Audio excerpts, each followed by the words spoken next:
Webinar within the Summer Agriculture and Natural Resources webinar series hosted by IFAS's Department of Agricultural Education and Communication. I'm Ann Parrish, a program coordinator for the Wedgeworth Leadership Institute and the logistical liaison for this summer webinar series. Due to COVID-19, things have been constantly changing, but the importance of agriculture and natural resource industries have remained constant. So to offer some training development opportunities to those of us engaged with A&R on a daily basis, we've created this program which will allow us to explore some topics and issues that are always important, but are especially critical during this pandemic. Before we begin, a few notes about today's session. We're using the webinar feature of Zoom, which does not have the option to turn on your camera or microphone. So if you have any questions, please feel free to send them in using the Q&A feature. I'll be keeping track of those questions so that we can have a question and answer session in the last few minutes of today's conversation. Also, we're recording this meeting and we'll send out a copy of the recording as well as additional resources that are discussed via email to everyone in the coming days. Now I'd like to introduce today's speaker. Megan Stein is a lecturer in the Department of Agricultural Education and Communication. She graduated from UF with her bachelor's degree studying agricultural education and communication and specializing in communication and leadership development. She earned her master's degree from Texas A&M University, specializing in leadership education, theory, and practice.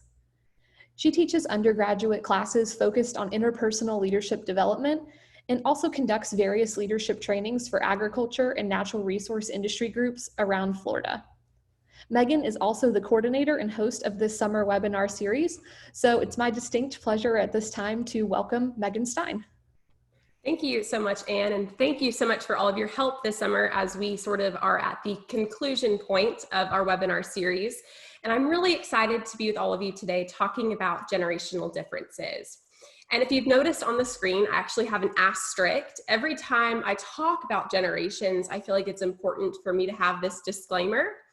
Generations are something that has a wide field of research and theories behind it. However, I think that generations are more of a guide rather than a specific prescription. And so my analogy to generations are if I put everyone that was born between those two timeframes in a room and I was able to shake out the most average person, this person would probably have all of the characteristics of their generation. With that being said, any of the comments I make today are not directly towards you. It's not Megan Stein's thoughts on you as a human. It's rather just some analysis and synthesis of the research that exists to help you understand how to communicate with others.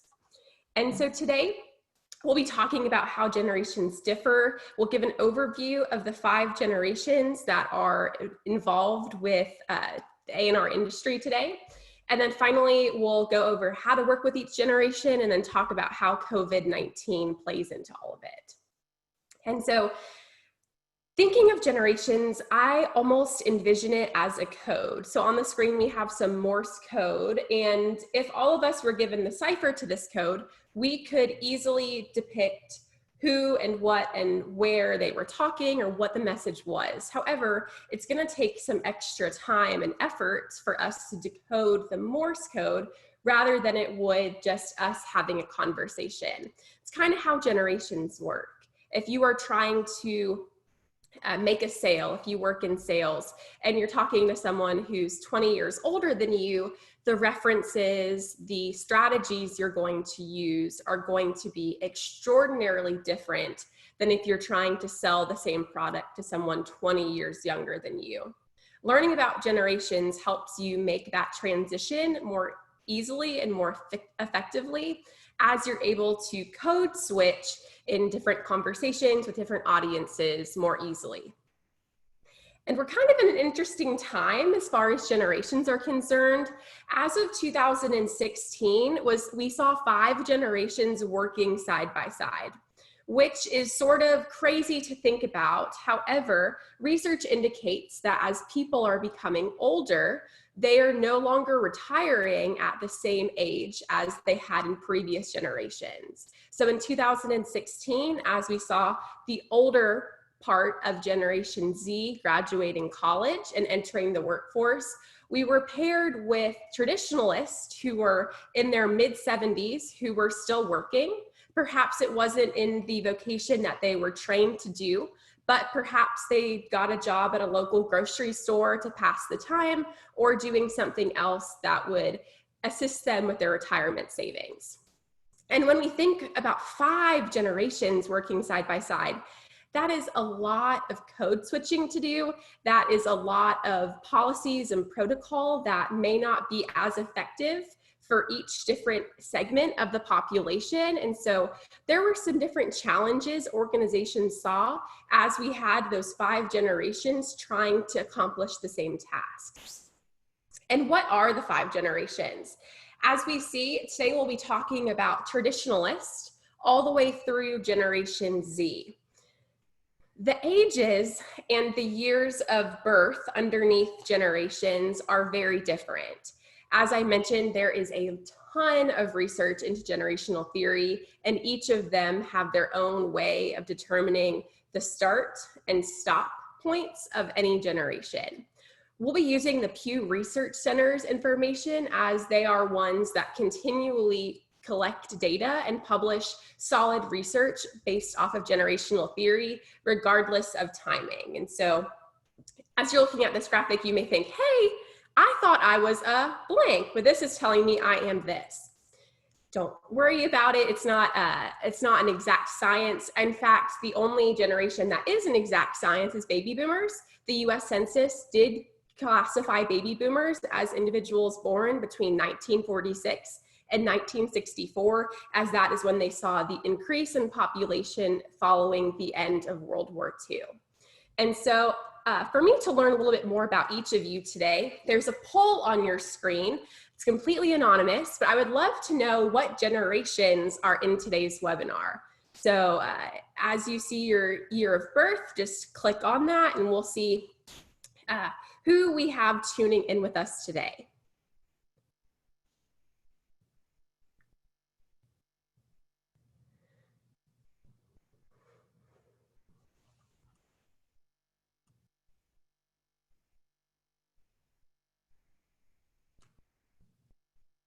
Okay, I'm gonna go ahead and close the poll. Interesting, so we have a lot of Gen X who is joining us today, followed by millennials and baby boomers. This is accurate to the population regarding who's in the workforce currently. And so Generation X is making up a majority of the workforce as of 2020. Baby boomers had the majority until 2018. That's where we saw Generation X take over baby boomers, as we saw retirements happening and things like that. So this is very expected as to those who are engaged. And so it's important for us to know who we are as we talk about all of these things. Before I get into the details of who each generations are and what those differences are, it's important for me to bring up this idea of cuspers. Cuspers are individuals who are born within 3 years of either end of a generation. And the interesting thing about cuspers is that they have characteristics of both generations. And so as we think of millennials and Generation Z, those individuals that are born from the year of 1994 to 1998, they may have some characteristics of both generations as they are born at the tail end of one and the beginning of another. Cuspers actually, research indicates that they're great in leadership roles because they have the ability to build rapport quickly and efficiently with the generation they are a part of because of their age, as well as the generation ahead of them or behind them due to the time that they are born. So if you're a cusper, congratulations, it's a super exciting part to be of a generation, but as we discuss these things, you may see some different characteristics that apply to you more than others. So how in the world do generations differ? The key of generations is the key events that were happening in the world while they were developing. And so if you think back to your childhood, when you were in those developmental stages, perhaps the age of elementary school through high school and maybe beginning of college, what were some of those key events that really influenced how you were raised? Maybe something happened that changed your parents' outlook on the world. Maybe there was something that inspired you or made you motivated to enter a new career field. The key events that were happening while we were developing are the foundation of generational differences. And from those key events, we see differences in social, political, and economic beliefs, the way that your family was structured, or perhaps the family that you're entering into yourself, the amount of education and the accessibility of the education you have, as well as your values and a work ethic. It's important to note that the generations we'll be speaking of today are all from a traditional American lens. And so each different country has their own version of generations. It's pretty interesting to look into it. But today we'll be talking about those individuals that were raised in the United States and were influenced by some of those events. It's actually really interesting that other generations from other countries do use some American events as those developmental pieces when they were growing up, even though they didn't necessarily directly affect the country or the individuals that were being influenced. So without further ado, let's talk about traditionalists. These are individuals born between 1922 and 1945. They have a lot of different names. Perhaps you've heard of them as the veteran generation or as the silent generation.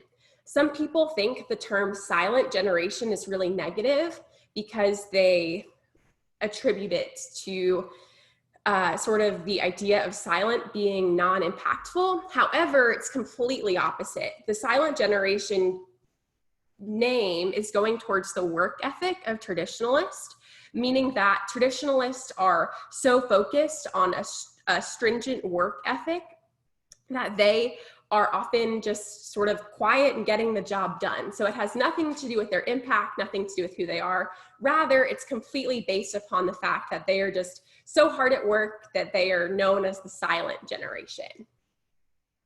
So as we think about the impacts of traditionalists, they were growing up during the Great Depression or immediately following the Great Depression. We saw World War II, the introduction of the GI Bill, which allowed them to have a hope for higher education if they were involved in the military. Perhaps they also served in the Korean War, and perhaps they were raising children during the Cold War. Qualities of traditionalists, they tend to be extremely conservative across the board, socially, politically, and economically. They really appreciate authority and any rules or protocols that are in place. As I mentioned, the GI Bill did make the idea of higher education a possibility, but still it was not truly possible for most of them. They focused on that work ethic and finding a field or an entity or vocation where they could really become successful. The values that have been developed, and for those of us who haven't really spent some time looking into the literature on values, values are the core of your decision making. And so if values are the destination of your going, your decisions are essentially the GPS. And so your values guide where your choices are making. And so we see courtesy, we see things like security, obviously going back to this idea that they grew up in sort of some turmoil with the Great Depression. Again, we see loyalty, logic, and authority. So this generation, as we're working with them, as we are trying to sell products to them, as we're trying to get them on board to follow our extension programming, or if we're just trying to get them to associate with our organization, it's important to know that they believe that hard work is associated with tenure. And so they are going to like someone who's been in that vocation or that field for quite a lot of time. That's how they view authority. Relationships are everything. So if you have the possibility to have face-to-face relationships or conversations, it's going to go really far with this generation. They don't like to have their time wasted. And so if there is a way that you're just able to get to the point, they're going to be very appreciative of you and your pitch or whatever you're trying to get them on board with. They're very cautious. This comes from, again, growing up in the Depression. They want to know a lot about you and your business before deciding to act. And so they're not the type of person that you're going to want to pressure into making a decision. If you are able to give them some resources, some things they can read over, and then come back and reapproach the conversation face to face, you're going to have a lot more success. The Pew Research Center indicates that their favorite thing about getting older is the respect that they have. And so over half of their generation appreciates that about becoming elders in our population. And again, the Depression makes them skeptical. So you're going to want to prove the value of what you are trying to promote. And so they are not the type of person that you're going to want to encourage to buy the next new iPhone every year. They're not going to be interested in that sales pitch because they don't understand and they don't really appreciate getting rid of something that's working just fine for them. Next, we have the baby boomers.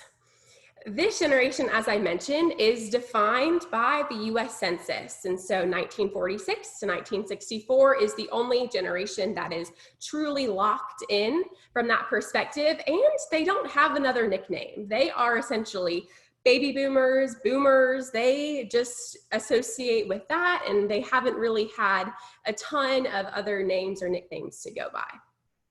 So, very different than what we are seeing in the times of the influences of baby boomers. We're seeing things like the civil rights era, JFK, space exploration, then the deterrence of Vietnam and Watergate, and sort of that amount of skeptical nature that comes with the government from Watergate and all of that.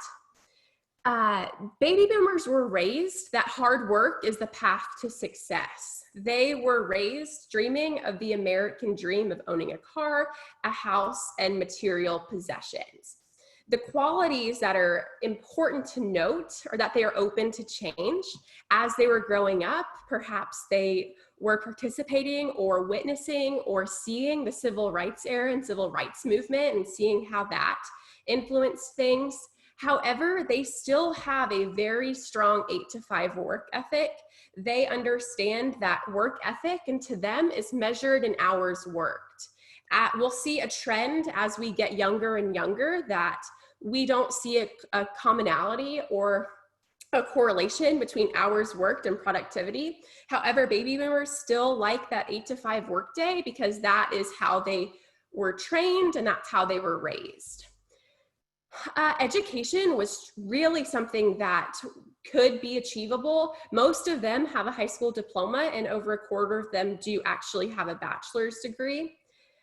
Equality, success, rapport, change, vision, and adventure. All of these different elements are things that we can see directly going back to the events that influenced them. Equality, success, all of these things that were happening on a global scale when they were very, very young. Something I want to note about baby boomers are parents to millennials. And so if you think of the majority of baby boomers, they are going to be the parents to a majority of the millennials. Baby boomers, some of the research has indicated that baby boomers wanted to raise their children with the mindset of, I want my child to have it easier than I did. I had to get a job at 14 growing up. I had to do a paper route. I had to work at a grocery store. I never really had the time to relax. And because of that, I want my children to have it better than I did. And so we'll see the impact that has on millennials a little bit later. And so as we're thinking of working with baby boomers, as of July 2019, a majority of baby boomers still are in the workplace. Again, it may not be the vocation that they were spending their life in. However, they are still engaged in the workplace. Baby boomers enjoy team environments. And so as we think of putting them on different teams in leadership roles, they are going to be ones that enjoy that atmosphere of working with others. They do well with solid relationships because of their desire for loyalty. and they expect that from those that they work with. And so if they're going to invest time and resources in you, they expect loyalty back from the investment that they've put in you. This is one I tread carefully with, but there is just so much research, I can't ignore it. And so they're very age conscious. And so this is something that I get really different reactions to when I talk and train people that are baby boomers versus those that are millennials and Gen Z. The reason that baby boomers have this idea of being age conscious or not liking to be called old is because baby boomers had such a large amount of the population that when they were growing up, everyone around them looked like them. So when they were entering the workforce, when they were in high school or potentially college, everyone was their age.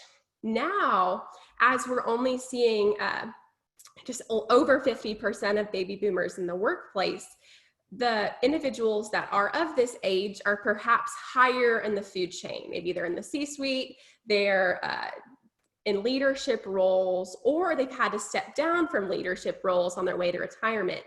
Because of this, they're the old people or the elder people in the workforce, and that's something that's new to them. Has nothing to do with who they are. It specifically has to do with the fact that the population is aging, and because there were so many baby boomers, that is where we see that connection. They want to feel as though pitches are different conversations you're having are specifically towards them. And so if you have a way to direct the conversation towards them, you're going to be able to have those conversations. Again, you want to be very clear when speaking to baby boomers, and you want to keep promises because they value that loyalty.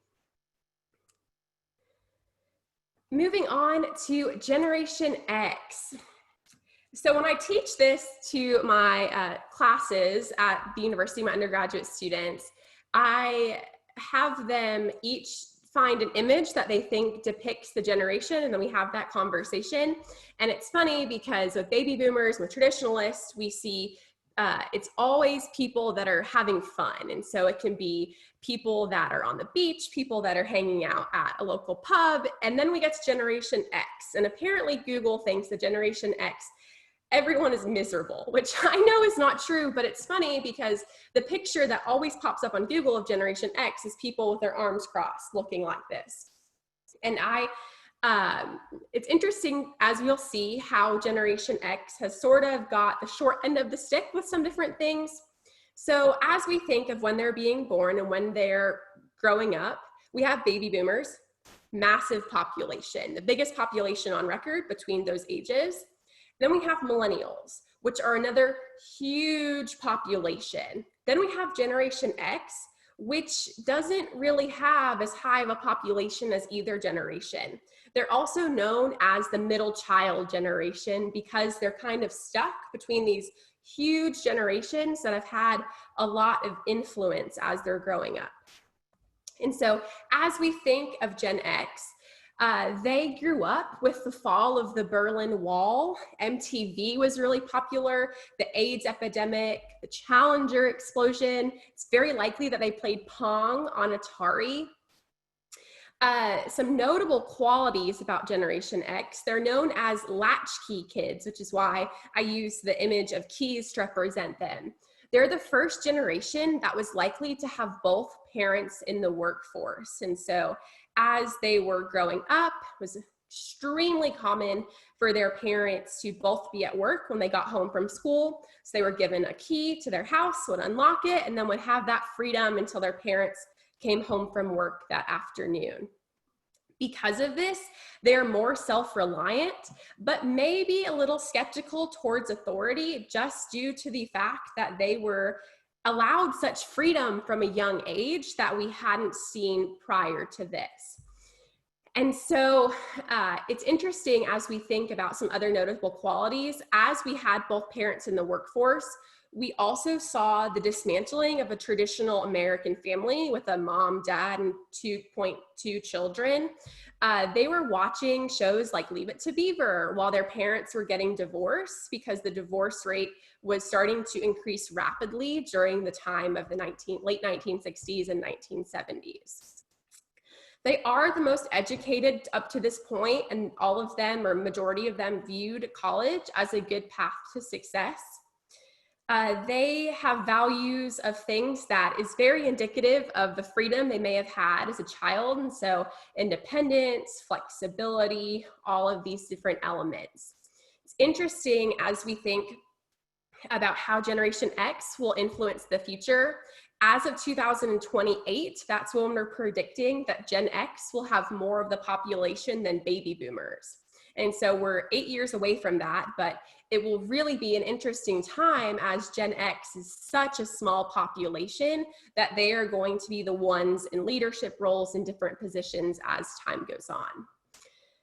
Going back to the idea of Google apparently thinks that Generation X is just sort of stuck in that time frame.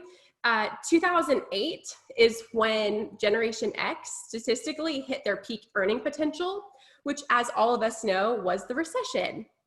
And so again, it's just like Gen X cannot get a break from everything that's going on. So if you're working with individuals that are Gen X, or if you are Gen X, they want a casual work environment.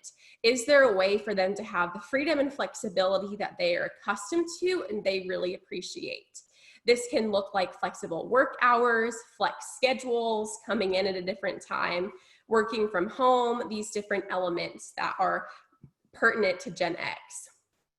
They really value open communication, and so they don't, as boomers really like the hierarchy, Gen X doesn't respond well to that. And so if there is any way that you're able to give them open communication, regardless if you're an intern, if you're CFO, whatever that looks like, they really value that open communication.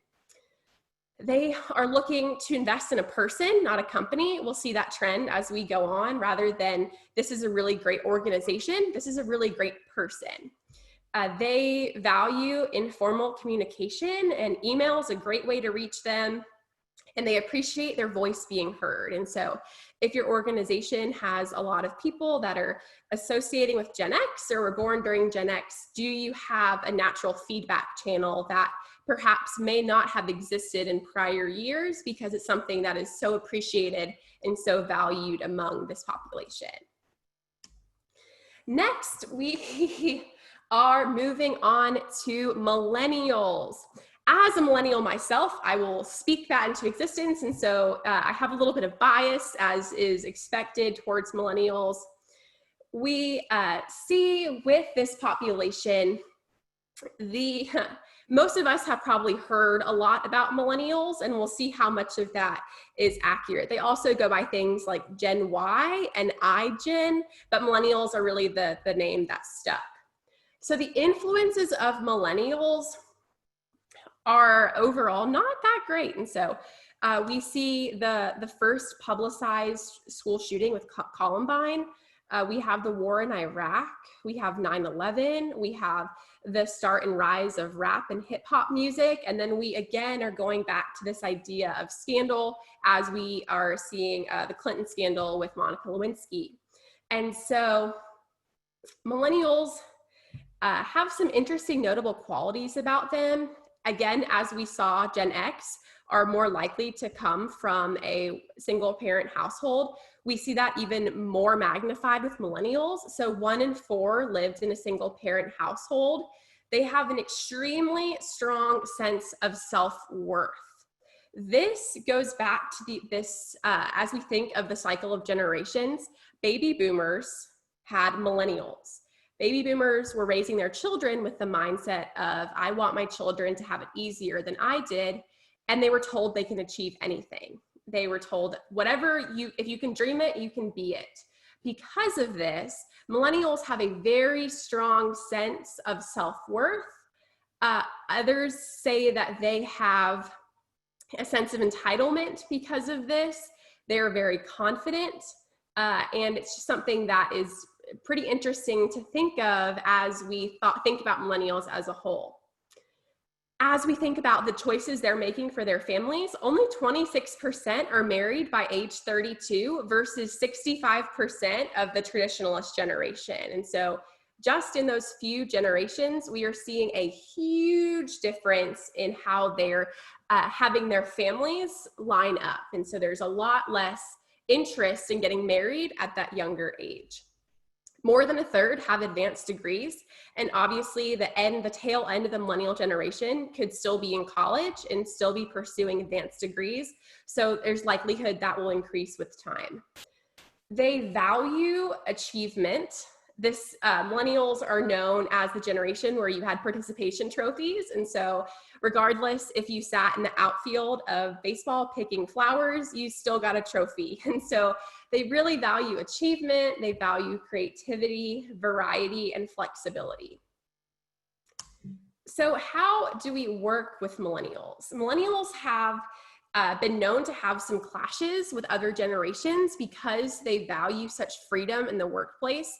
They do not want an 8-to-5 workday, and research is indicating that it is very likely when they are in leadership roles that they are going to create an organization where there aren't cubicles or offices. We see this a lot with some of the tech companies that have millennial CEOs or millennial founders. Those are typically ones where there's a lot of flexibility in the workplace, and we can expect that trend to continue.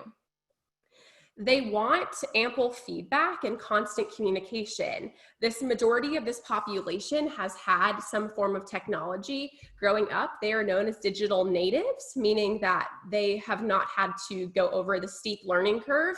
They have just always been around technology since they were young.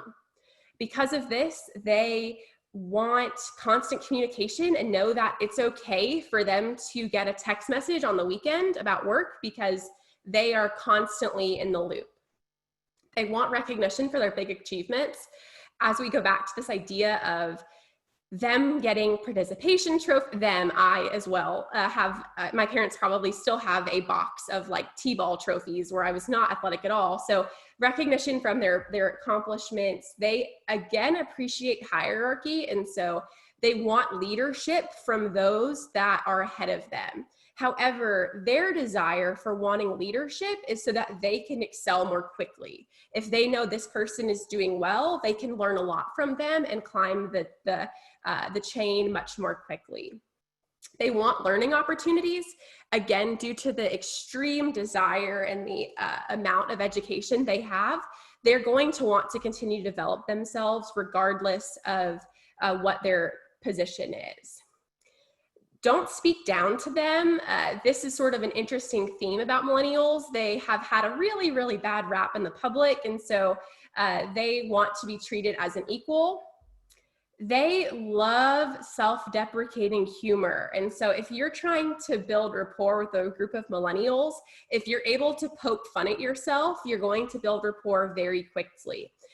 From personal experience, this is something that does not go over well with other generations. And so if you are speaking to a room that is mostly baby boomers or mostly Gen X or a combination of the two, and you poke fun at yourself, they can view it as sort of a lack of credibility, where millennials think it's a way to build rapport.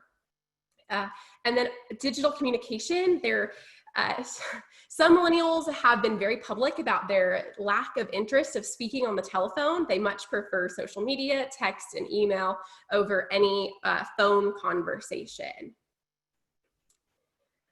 Moving right along to Generation Z. This is the generation that we are seeing in our college classrooms. And we are seeing, well, they are anywhere from the age of 8 to 23. So there's quite a lot of difference from an 8-year-old to a 23-year-old, but we are seeing large amounts of change that will be happening because of some influences on Generation Z.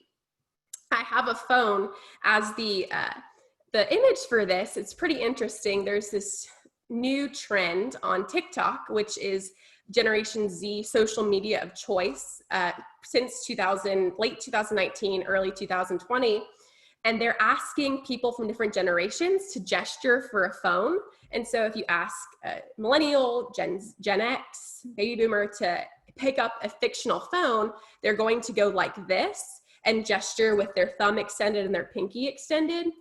They're seeing if you have a child that's Generation X, if you ask them to gesture to pick up a phone, they either use their entire hand or they act like they're picking up an iPhone. This just goes back to the fact that they've never really had to use a phone that has a receiver and they've had to speak into this end. The phone to them is what's on the screen, this block that they are able to talk into, take pictures with, call using video. So it's really interesting to see how that small change has affected Gen Z. So what is interesting about them? A whole lot from someone who teaches Gen Z on a daily basis. They have hyperconnectivity, meaning that they have always had technology. And we're going to see this more and more as time goes on. So maybe they've had a cell phone since elementary school, which was impossible for previous generations. They are the most ethnically and racially diverse generation that has existed. They have been having to keep up with intense social media trends. And also, they've lived in a world at war for a majority of their life. I think we can add to this statement school shootings and the rise of school shootings and how that has affected individuals in school and the drills that they have to complete. They get their news from social media. I did not believe this was true until in the state of Florida, there was a tropical storm coming. And I said, okay, well, I don't know if I'll see, to my class, I said, I don't know if I'll see you all on Monday because the tropical storm, and the students had no clue there was a tropical storm because you typically don't talk a lot about hurricanes on social media unless you follow the weather stations or NOAA. And so it's really interesting to see that they get their news from social media, which has adverse effects because they can accidentally or purposefully create echo chambers. And so based off of the people they associate with, the news outlets they follow, the individuals they interact with, there can be a lot of people saying the same information that they're wanting to hear. So they are the most entrepreneurial generation, and we're going to continue to see that desire for them to want to be their own boss as time continues. It's very likely that they will never print a map nor know how to read a map without step-by-step directions. They are predicted to have a very strong work ethic like baby boomers and be resilient like Generation X. We're seeing this increase in empathy and desire to work with people as time continues, and that will not differ with Generation Z. Education is to be determined. It's anecdotally, I think that we're going to see a bachelor's degree become the norm for a lot of the populations, either a bachelor's degree or a trade degree. Some form of post-secondary schooling is going to become the norm in this generation, regardless if it's a certificate they're achieving or a bachelor's, master's, or terminal degree. They value compassion and uniqueness. Again, we're seeing this as we see this level of advocacy that's coming from the younger generations that really hasn't happened in prior times. And so they really feel for people rather than feeling for organizations or other things that have happened in prior generations. So how in the world do we work with Generation Z? The research into Generation Z obviously is talking more about the older generations rather than those that are still in primary or secondary school. They desire a socially conscious mission. And so if there is a way that your organization publicizes the charity work that they do, or as at its core has some desire to do good, they are likely to patronize that organization. I think of one of the first companies that really adopted this model of Tom's shoes. If you bought a pair of shoes, they would donate a pair of shoes. And that is something that resonates very well with Generation Z. They have the potential to solve some of the greatest challenges in history. There's an article that will be posted with their resources that's from 2016, and it talks about if millennials are doomed to face an existential crisis.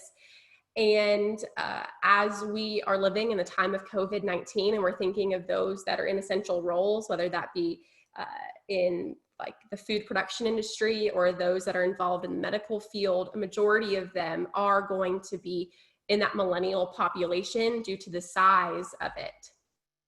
And so as we think about Generation Z, they're very likely not to be team players. They want individuality. And so if they're able to do something on their own, that is something that they are going to want to continue. They want self-direction. It's important to know that they can verify what you're saying. And so if you say something to them that doesn't resonate quite well, they have essentially a computer with them at all times, and they can quickly do a Google search to see if what you're saying aligns with what your intent was.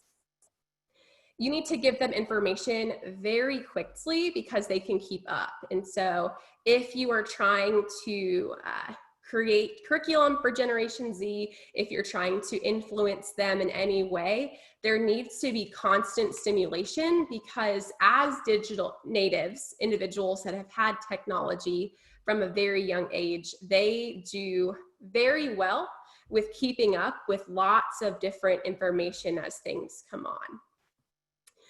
Generation Z is something that is just sort of entering the research world. We're seeing a lot more. I think more will come after this November when they have their first election cycle, as they are a good amount of them will be able to vote in the election cycle. And so I think it'll be very interesting to see how we continue to change due to the passions and interests that are associated with those that are coming to age currently.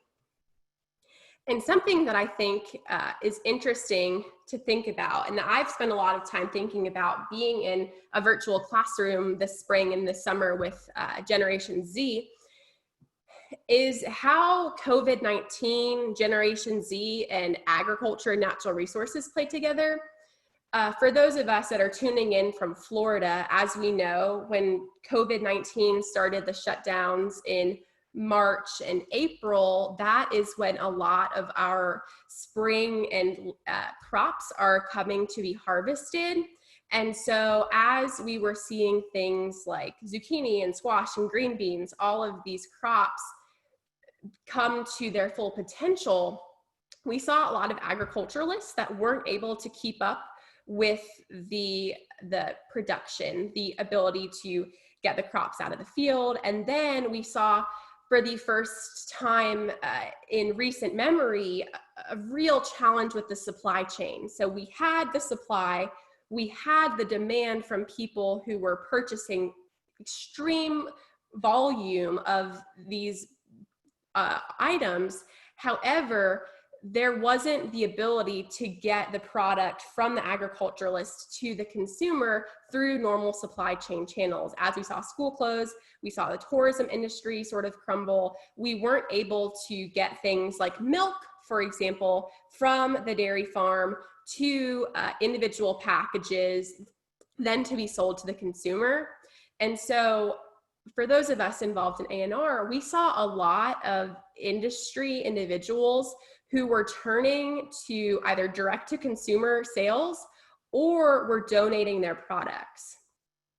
If we recall, Generation Z responds extremely well to socially conscious missions. And as Generation Z is solidifying, the older Generation Z is solidifying their buying habits, we saw for the first time a time where Generation Z, who perhaps may not have any interest or connection to the A&R industry, have the ability to make purchases directly from the producer.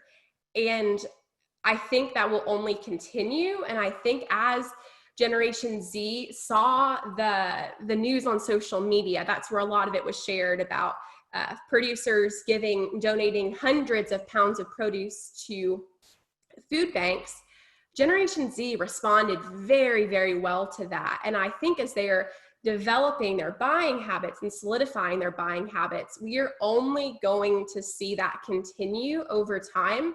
And so obviously COVID-19 and the whatever version of new normal we return to has had detrimental consequences for individuals and our globe, essentially, there are some potential benefits that we may be able to continue as we move on. So if those producers were having a good experience with their direct to consumer model, maybe that's something that they figure out how to continue post COVID-19.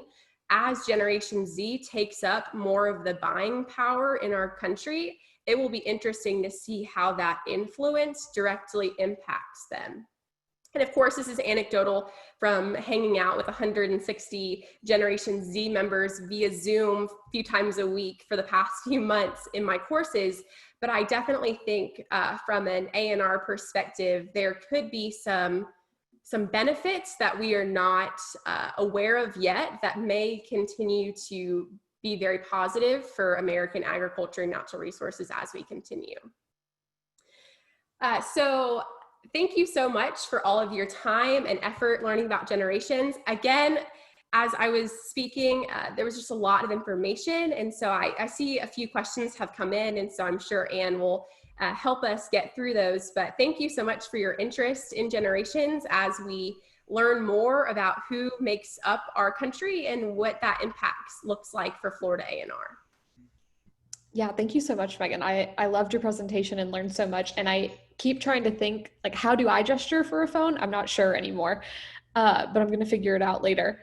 So our first question says, how do we work with more traditional generations in light of needs to be more inclusive and diverse when it comes to race, gender, LGBTQ individuals, and so on? That's an excellent question. And I think that's something that all of us and all of our organizations are really spending some much needed time and effort and energy in right now as we are seeing the racial injustice having some time and some energy in the news. And so the interesting thing about that is with generations, obviously it's very overarching conversation. And so there could be some more traditional generations who are able to join those conversations really easily. I also think that we have younger generations who are naturally inclined and are interested and passionate about that. And so if policy in your organization typically comes from the top down, are there ways for us to keep younger generations who are naturally drawn to these conversations, who are socially minded? How can we engage them in these conversations? Because they are the ones who are going to live out these policies. And so as we continue to make our organizations better, how can we include these younger generations in those conversations to ensure this is not something that lives and dies in this cycle, but something that is really systemic change that helps the challenges at hand? Yeah, absolutely. Also, can you tell us what comes after Gen Z? Yes. So, interesting question. Generations, post Generation Z, naming generations is something that I would not want to do. However, it takes quite a bit of time for something to stick. And so Generation Z was actually called Homelanders for a while. Post Generation Z is anecdotally being called Generation Alpha.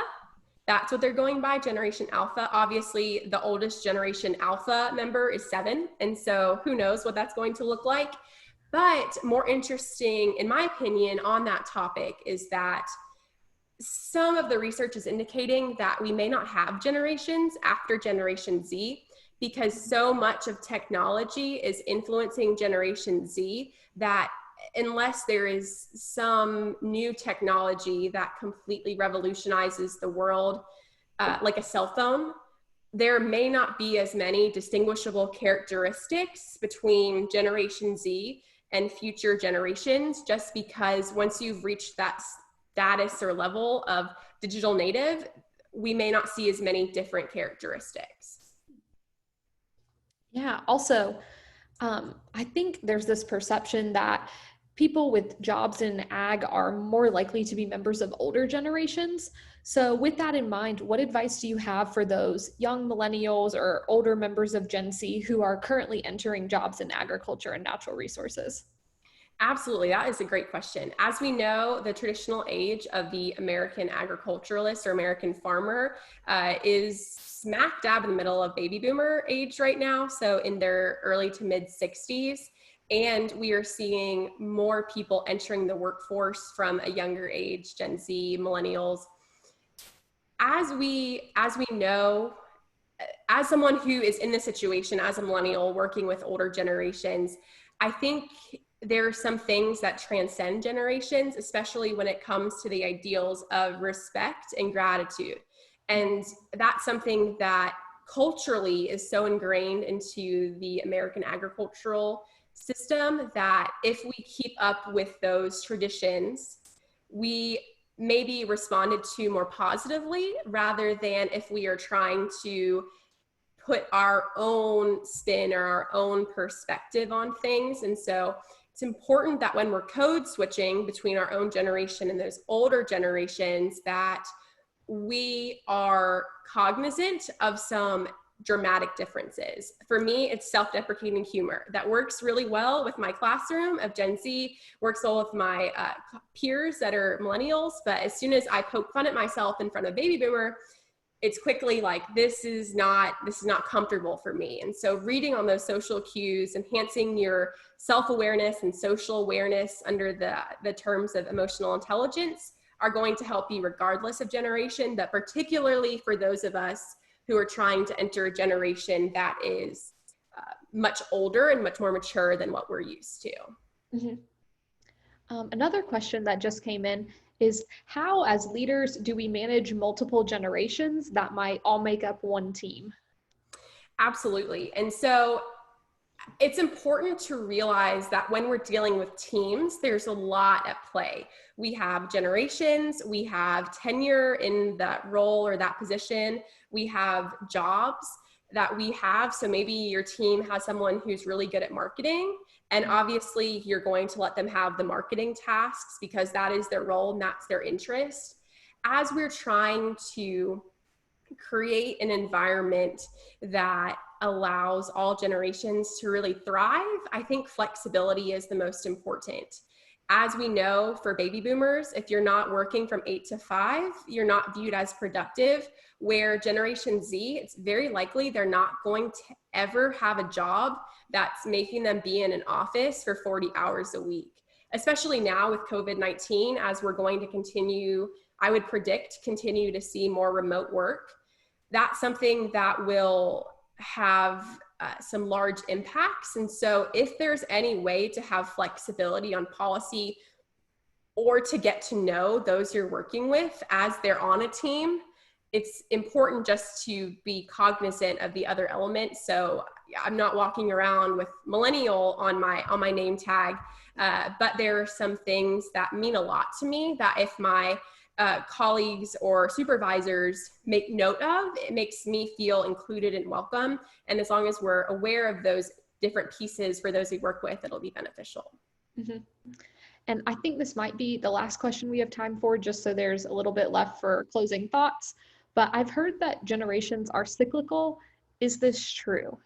Oh my goodness. Yes, generations are cyclical. One of the sources I was using, aside from Pew Research Center, who does a lot of just general generational research, and C. Miller and Grace, who are becoming the leading experts in Gen Z, there's also generational researchers that got their start in the 80s called Strauss and Howe. And Strauss and Howe have predicted that there are 4 different areas of generation, 4 different types. And so there's the hero, the artist, the prophet, and the nomad. Essentially what this says is that we really only see 4 different types of generations, and those will continue to cycle. And so right now, millennials are in the hero generation, which aligns with the generation prior to traditionalist, which is the GI generation. And so there are some interesting characteristics that align with that.